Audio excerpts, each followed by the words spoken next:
आत्ताच काही वेळापूर्वी शिर्डी ते राहता मार्गावर असलेल्या गोदावरी वसाहत या भागामधील इंडियन ऑइलच्या पेट्रोल पंप समोर 2 दुचाकींमध्ये एक अपघात घडलेला आहे। या अपघातामध्ये 3 जण जखमी झाले आहेत। त्यामध्ये एक वृद्ध पुरुष आहे, एक वृद्ध महिला आहे आणि एक 3-4 वर्षांची लहान मुलगी आहे। त्या 3-4 वर्षाच्या लहान मुलीचा जो डावा पाय आहे तो या अपघातामध्ये फ्रॅक्चर झालेला आहे आणि जी महिला होती त्या महिलेच्या कमरात जोरदार मार लागल्यामुळे त्या महिलेला उठून बसणं अवघड झालं होतं आणि जे पुरुष वृद्ध गृहस्थ होते त्यांच्याही डोक्याला थोडासा मार लागल्यामुळे त्यांची ही परिस्थिती थोडीशी बिकट झाली होती। परंतु इथं आम्ही पोहोचलो आणि इथं भरपूर गर्दी जमा झालेली होती।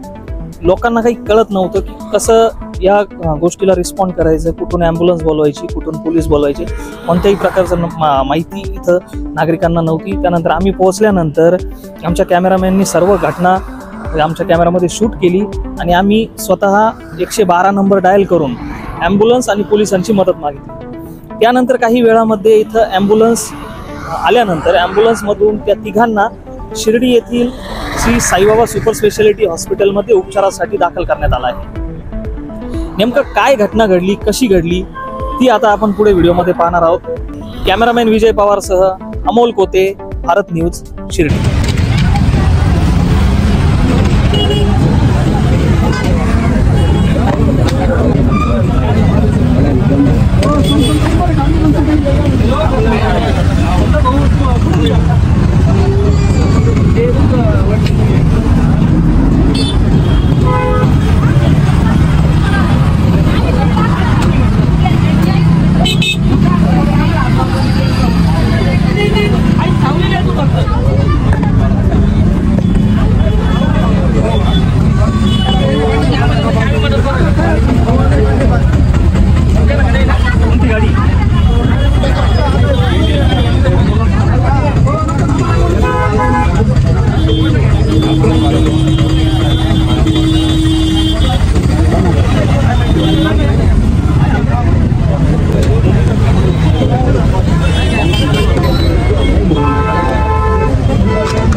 गाड़ी कौन है? ताकत घ्या वर घेतो सांभाळायचं